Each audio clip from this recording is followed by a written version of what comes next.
Plasma वाहतूक प्रकरणी आपलं कर्तव्य बजावणाऱ्या डॉक्टर राखी माने यांना अक्षरशः एकाकी पाडण्यात आल्यानं राजकीय दबावाची चर्चा ही चांगलीच रंगात आहे। सोलापूर शहरातून गुजरातकडे 1000 प्लाझ्मा बॅगा भरून निघालेला टेम्पो बुधवारी 7 रस्ता इथं पकडण्यात आला। महापालिकेच्या आरोग्य अधिकारी डॉक्टर राखी माने यांनी या प्रकरणी कारवाईचा बडगा उचलला। या घटनेमुळे मोठी खळबळ उडाली। याबाबत अनेक प्रश्न देखील उपस्थित झाले। यात एखादं रॅकेट आहे का अशी शंकाही उपस्थित करण्यात येऊन तसं असल्यास कारवाईचं कठोर पाऊल उचलण्यात यावं अशी अपेक्षाही व्यक्त करण्यात येत होती। प्लाझ्मा बॅगा घेऊन निघालेला टेम्पो हा 7 रस्ता इथं पकडण्यात आल्यावर याबाबत आलेल्या कॉलवरून सदर बाजार पोलिसांनी 7 रस्ता इथं धाव घेऊन हा टेम्पो ताब्यात घेतला। यानंतर पालिका आरोग्य अधिकारी डॉक्टर राखी माने यांना ही बाब कळवण्यात आली। त्यांनीही तातडीनं धाव घेऊन याची तपासणी करून याची माहिती अन्न व औषध प्रशासन अधिकाऱ्यांना या संदर्भात माहिती देऊन त्यांच्याशी चर्चा केली। यानंतर या बॅगा शासकीय रुग्णालयाकडे पाठवण्यात आल्या। आपलं कर्तव्य त्यांनी चोखपणे पार पाडलं। दरम्यान या सर्व पार्श्वभूमीवर आपलं कर्तव्य चोखपणे बजावणं डॉक्टर राखी माने यांना चांगलंच अंगलट आलं असून ऐनवेळी त्यांना अक्षरशः एकाकी पाडण्यात आल्यानं गुजरात कनेक्शन आणि एकूणच राजकीय दबावाची चर्चा या निमित्त चांगलीच रंगली आहे। पोलीस प्रशासनानं त्यांचं काम केलं। अन्न व औषध प्रशासनानं ऐनवेळी वेगळाच पवित्रा घेतला। स्वतः महापालिकेचे आयुक्त डॉक्टर सचिन ओंबासे यांनी पत्रकारांशी बोलताना तुम्ही याबाबत डॉक्टर राखी माने यांनाच विचारा अशी भूमिका घेतली। शासकीय रुग्णालयानं देखील तांत्रिक कारण पुढे करत प्लाझ्माच्या बॅगा ठेवून घेण्यास नकार दिला।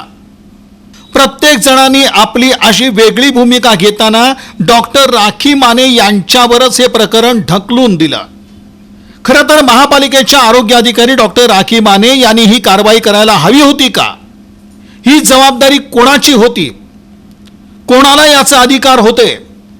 या संदर्भात वेगवेगळे तर्कवितर्क लावले जात आहेत। असं असलं तरी असं काय घडलं की ऐनवेळी प्रत्येकानंच हात वर करण्याची भूमिका घेतली?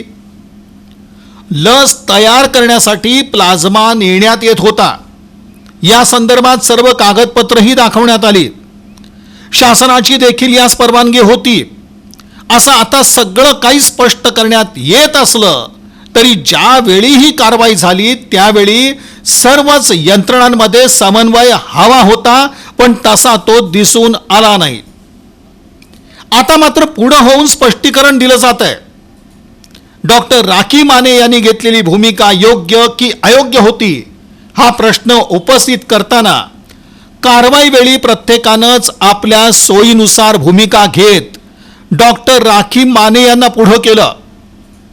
प्लाझ्माची वाहतूक करणारा टेम्पो गुजरातचा असल्यानं संबंधित यंत्रणांवर काही राजकीय दबाव तर आला नाही ना, तशी शंका देखील उपस्थित केली जाते। कोणाच्या तरी दबावाखाली येऊन सर्वजण मागे सरकले का? सर्व काही बरोबरच होतं हे उशिरा कसं कळालं?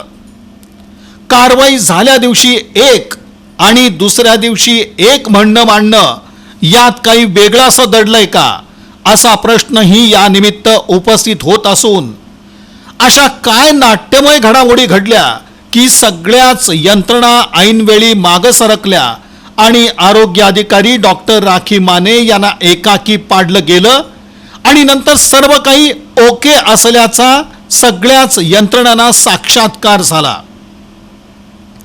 हे एकूणच प्रकरण किंवा हा सगळाच प्रकार संभ्रमित करून सोडणारा असून प्लाझ्मा वाहतूक प्रकरण हे मात्र या निमित्तानं चांगलंच गाजलं आणि कर्तव्य बजावणं हे पालिका आरोग्य अधिकाऱ्यांना देखील चांगलंच अंगलट आलं। याची चर्चा मात्र वेगवेगळ्या पद्धतीनं सुरू आहे, एवढं मात्र खरं।